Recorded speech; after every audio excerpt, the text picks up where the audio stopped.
Bapak, Ibu, dan Saudaraku yang diberkati Tuhan,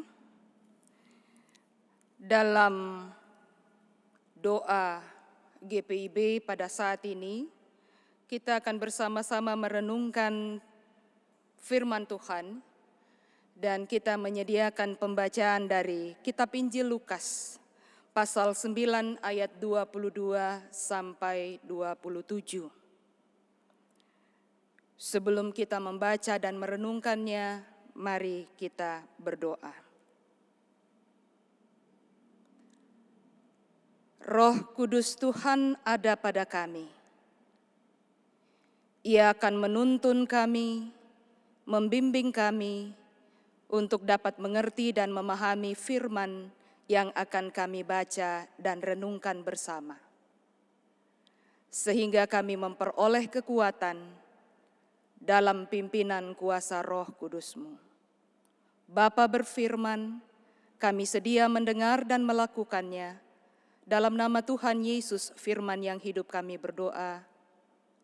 Amin.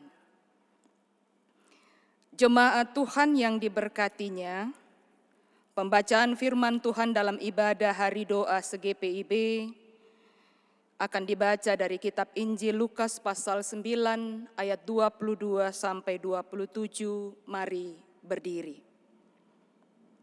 Firman Tuhan menyatakan, dan Yesus berkata, Anak manusia harus menanggung banyak penderitaan dan ditolak oleh tua-tua, imam-imam kepala dan ahli-ahli Taurat, lalu dibunuh dan dibangkitkan pada hari ketiga.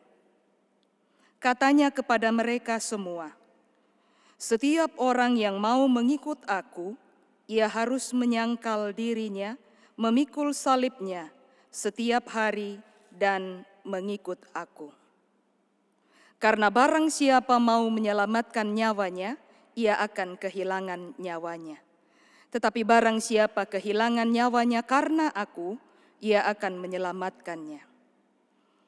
Apa gunanya seorang memperoleh seluruh dunia, tetapi ia membinasakan atau merugikan dirinya sendiri?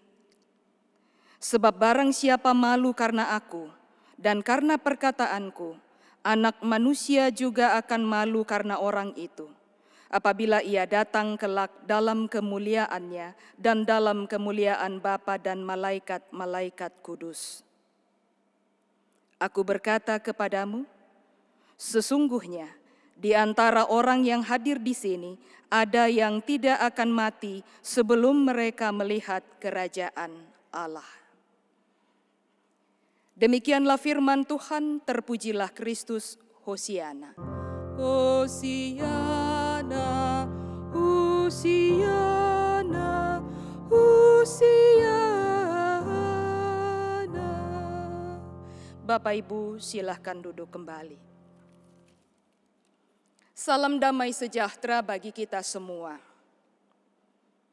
Tentunya kita bersyukur dan berterima kasih untuk berkat penyertaan dan perlindungan Tuhan yang setiap hari dalam masa-masa sulit ini, Ia tetap memelihara kita sehingga kita boleh ada sebagaimana kita ada. Firman Tuhan di hari doa se-GPIB ini mau menyatakan pada ayatnya yang ke-23 yang berbunyi, katanya kepada mereka semua, setiap orang yang mau mengikut aku, ia harus menyangkal dirinya, memikul salibnya setiap hari dan mengikut aku. Ada dua hal yang akan kita renungkan dalam perikop pembacaan ini. Yang pertama adalah salib itu sendiri. Yang kedua, doa.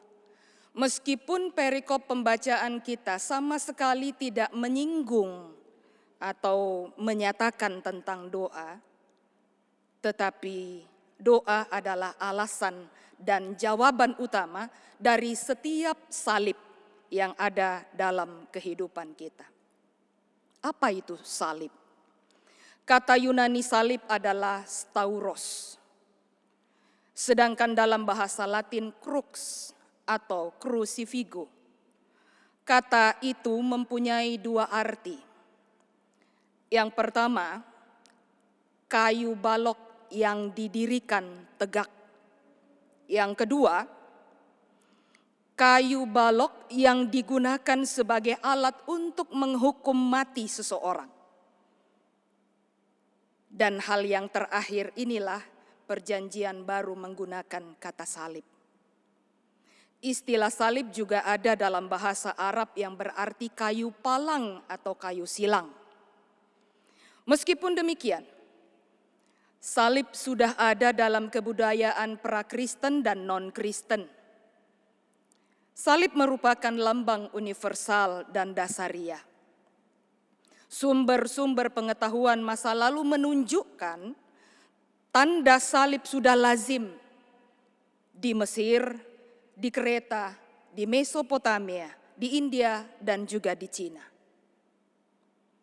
Menurut sejarawan Roma, Herodotus, hukuman salib berasal dari Babilonia, melalui Persia dan Fenisia, kemudian diterima oleh hukum Romawi. Dari sinilah tradisi hukum salib diterapkan di Kekaisaran Romawi untuk menghukum para budak, penduduk setempat, dan penjahat kelas rendah demi menjaga stabilitas dan keamanan kekaisaran. Flavius Josephus menyatakan bahwa penyaliban merupakan bentuk eksekusi yang paling kejam, keras dan buruk di antara tiga hukum Romawi: dibakar, dipenggal kepala, dan disalibkan.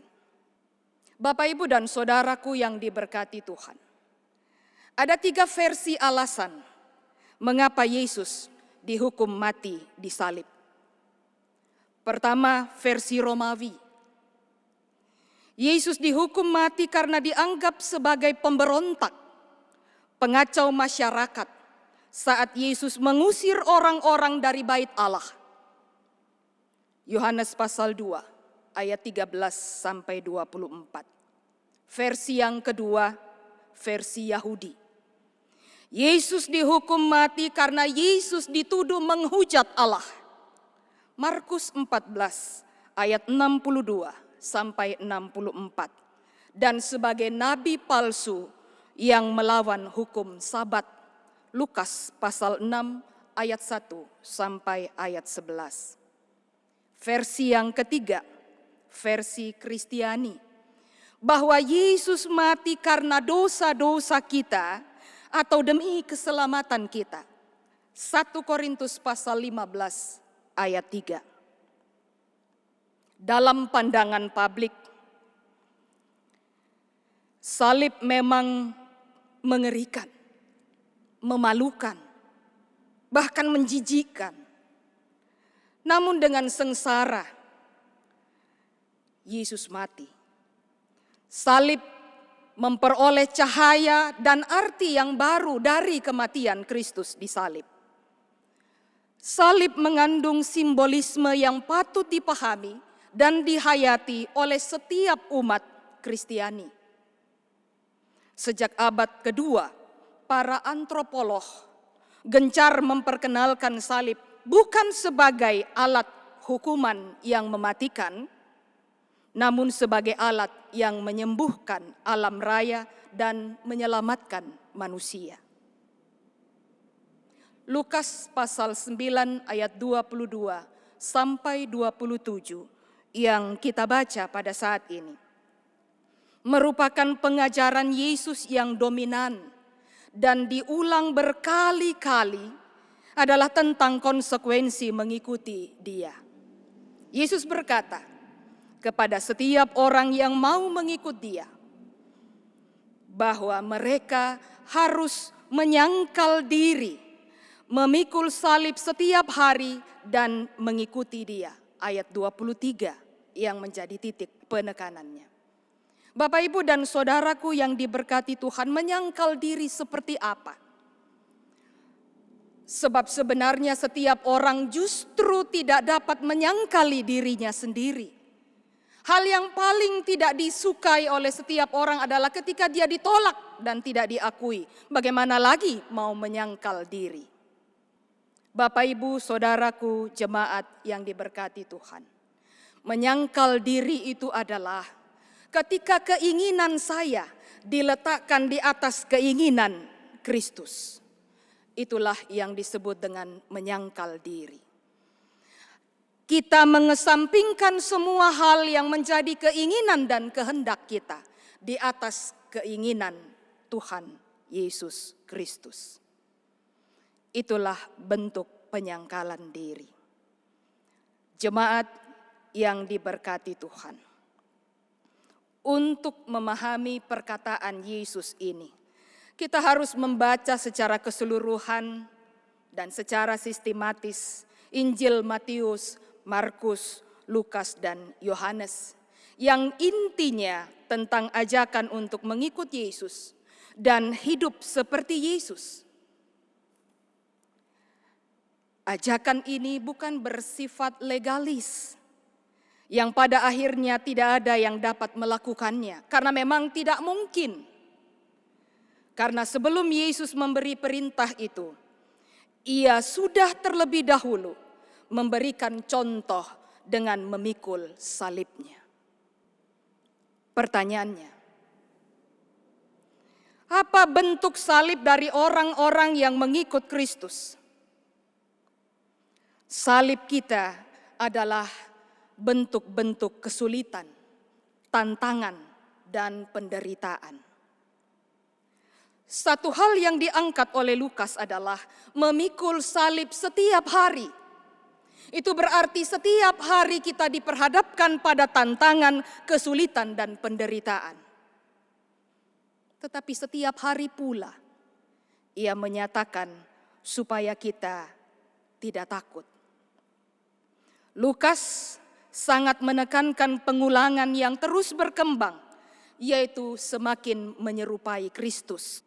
Pada saat itu, jemaat mula-mula menghadapi banyak penganiayaan dan para rasul menjadi martir. Maka Lukas ingin memberikan pengertian yang lebih daripada tentang konsep pikul salib, dari konsep martir menjadi konsep keseharian. Karena setiap pengikut Yesus harus pikul salib walaupun tidak menjadi martir. Kehidupan Kristen adalah kehidupan yang berkorban dengan cara menyalibkan manusia lama, dengan cara menyalibkan ego pribadi, ambisius, bahkan hasrat yang menyenangkan diri dan membiarkan Yesus memimpin kehidupan kita. Memikul salib berarti memilih jalan yang penuh penderitaan dan rela, taat sepenuhnya kepada Tuhan dan firman-Nya, serta menjadi berkat bagi orang lain. Fokus kita bukan lagi pada salib, tetapi pada kehendak Bapa yang di dalamnya juga termasuk salib. Bapak, Ibu, dan saudaraku sekalian, ketika kita mengaku sebagai pengikut Kristus, maukah kita hidup berfokus pada kehendak Bapa yang di dalamnya ada salib?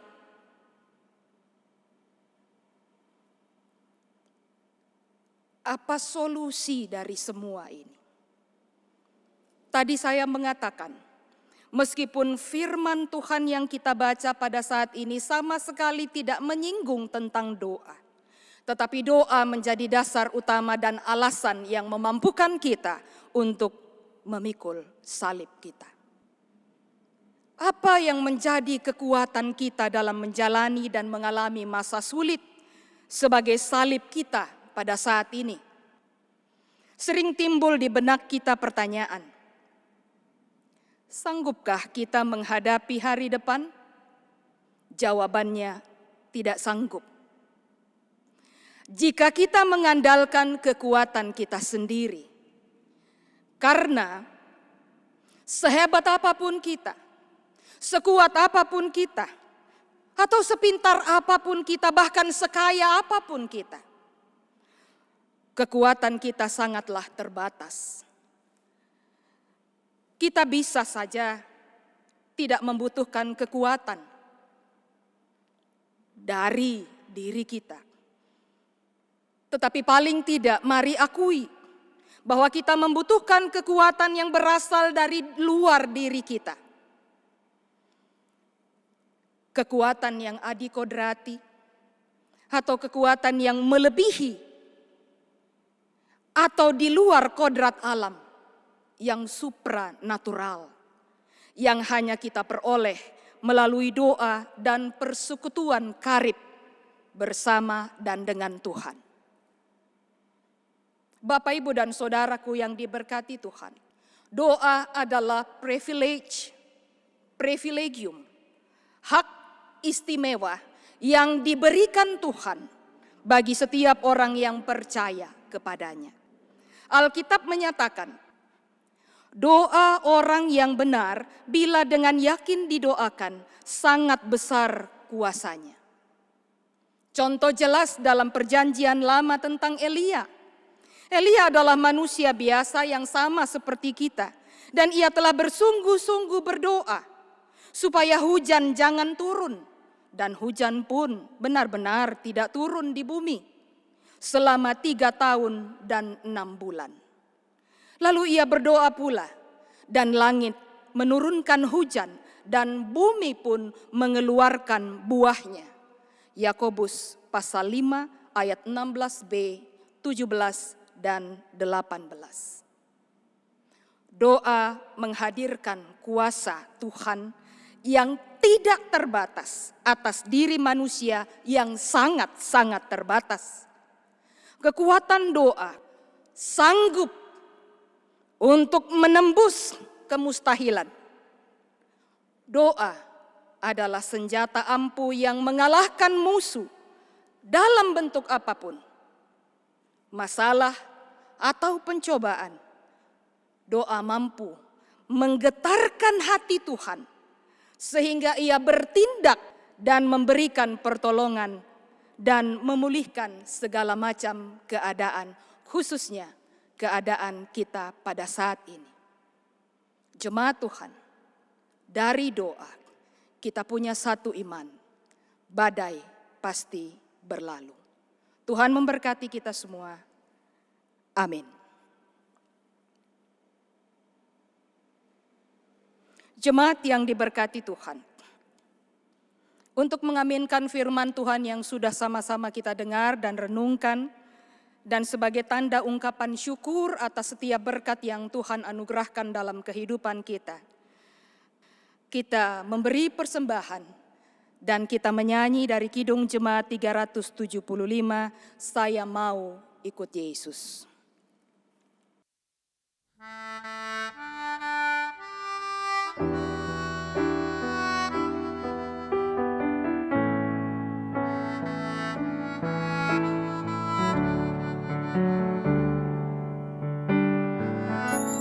Saya mau ikut Yesus, saya mau ikut Yesus, sampai selama-lamanya. Meskipun saya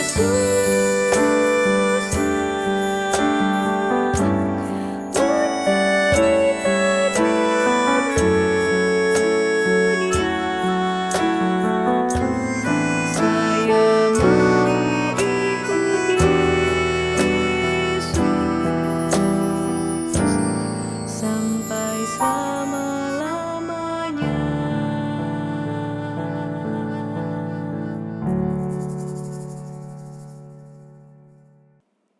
Kekasih-kekasih Tuhan, persekutuan yang berdoa. Doa itu mengajarkan kepada kita tentang ketaatan dan kepasrahan total untuk tunduk kepada kehendak Sang Bapa. Ketaatan dan kepasrahan total melalui doa menjadi sumber kekuatan, sumber hikmat dan kesabaran untuk menanggung segala sesuatu, bahkan siksaan dan penderitaan yang melampaui kekuatan kita. Di dalam doa, kita diyakinkan bahwa Tuhan akan memampukan kita untuk menanggung segala sesuatu. Karena itu, marilah kita siapkan diri, hati dan pikiran untuk berdoa kepada Tuhan. Mari berdoa. Tuhan Allah kota benteng perlindunganku, kubu pertahananku, tempat perteduhanku, juru selamatku dan penolongku. Dalam kerendahan hati, selaku gereja, di tengah-tengah persekutuan pelayanan kesaksian gereja Protestan di Indonesia bagian Barat, secara sinodal, kami membawa fungsionaris majelis sinode. Tuhan berkenan memberkati jemaat-jemaat yang ada secara sinodal, musyawarah pelayanan yang ada, secara khusus di hari doa se-GPIB pada saat ini.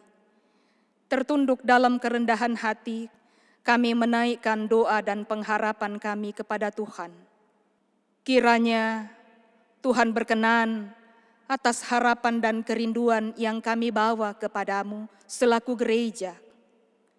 Kami berdoa bagi gereja Protestan di Indonesia bagian Barat, jemaat Tuhan yang mengalami duka cita, yang oleh karena wabah COVID-19 ini, ada kekasih-kekasih mereka yang Tuhan ambil dari antara kehidupan mereka.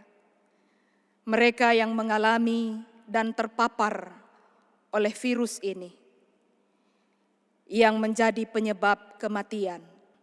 Biarlah kiranya Tuhan menghiburkan keluarga yang ditinggal, dan mereka sanggup untuk menatap dengan iman, bahkan mengamini perkara besar yang Tuhan telah nyatakan dalam kehidupan mereka. Selaku gereja, kami datang kepada Tuhan dan berdoa. Kiranya Tuhan memberkati setiap pelayan firman sakramen dalam jajaran gereja Protestan di Indonesia bagian Barat, selaku hamba dan pelayan Tuhan, tetapi sekaligus juga pemimpin di tengah-tengah gereja dan jemaat-Mu. Berkati, jaga, sertai dan lindungi, berikan semangat untuk terus dan dapat memimpin, membimbing, menuntun jemaat di dalam situasi dan kondisi kami pada saat ini. Kami berdoa bagi sesama kami, baik itu anggota jemaat maupun mereka adalah masyarakat sebangsa dan setanah air yang mengalami kelemahan tubuh oleh karena virus COVID-19 ini.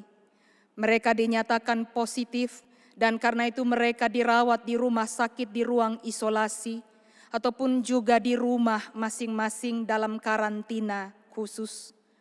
Tuhan, Engkau datang kepada mereka, melawat mereka, memulihkan dan menyembuhkan mereka, memberikan semangat bahwa masih ada hari esok, dan hari esok itu adalah harapan bersama-sama dengan Tuhan. Dalam kekuatan iman itu pula, mereka dapat menjalani hari-hari kehidupan, bahkan mensyukuri berkat dan anugerah Tuhan yang selalu terjadi sebagai bentuk pemeliharaan Tuhan di tengah-tengah kehidupan mereka.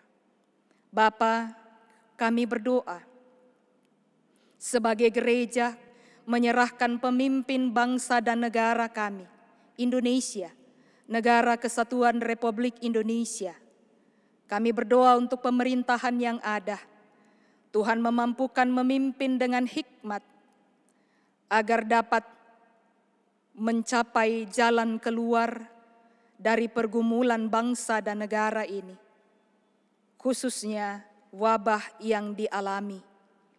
Berikan hikmat kepada Presiden Joko Widodo bersama dengan aparatur negara, dari tingkat yang tertinggi sampai terendah di pelosok daerah tanah air yang kami cintai. Sehingga bersama-sama kami bergotong royong, saling memacu semangat, berdoa dalam kepercayaan iman kami kepada Tuhan, bahwa badai pasti akan berlalu. Kami sungguh meyakini dan mempercayai Tuhan Allah kami yang mati di kayu salib, yang menyelamatkan manusia dan dunia juga alam semesta. Kepada Tuhan Yesus Kristus yang mati di kayu salib itulah kami sungguh-sungguh membawa harapan dan kerinduan kami ke dalam tangan kuasa-Mu. Bapa yang kekal di dalam sorga, kami juga menyerahkan diri dan kehidupan keluarga rumah tangga kami. Baik ketika kami boleh berkumpul dalam situasi dan kondisi seperti saat ini, maupun kami harus terpisah oleh karena situasi ini. Kekasih-kekasih kami yang lain, khususnya anak-anak kami, bagian dari keluarga kami yang harus bekerja atau menuntut ilmu dan terpisah dari keberadaan kami. Tuhan yang menjaga mereka, Tuhan yang menyertai, memberkati dan melindungi mereka. Bapa di dalam sorga, ini seluruh doa, ungkapan, permohonan, harapan kami yang kami letakkan di dalam tangan kuasa anak Bapa, Yesus Kristus, Tuhan dan Juru Selamat kami, yang telah mengajar kami berdoa bersama-sama. Bapa kami yang di sorga, dikuduskanlah nama-Mu, datanglah kerajaan-Mu, jadilah kehendak-Mu di bumi seperti di sorga. Berikanlah kami pada hari ini makanan kami yang secukupnya, dan ampunilah kami akan kesalahan kami, seperti kami juga mengampuni orang yang bersalah kepada kami. Dan janganlah membawa kami ke dalam pencobaan, tetapi lepaskanlah kami daripada yang jahat. Karena Engkaulah yang empunya kerajaan dan kuasa dan kemuliaan sampai selama-lamanya. Amin. Jemaat yang diberkati Tuhan, teruslah berdoa sambil berjaga-jaga, agar dunia ini dipenuhi dengan damai sejahtera Tuhan. Angkatlah hati dan arahkanlah pikiranmu kepada Tuhan. Terimalah berkat Allah.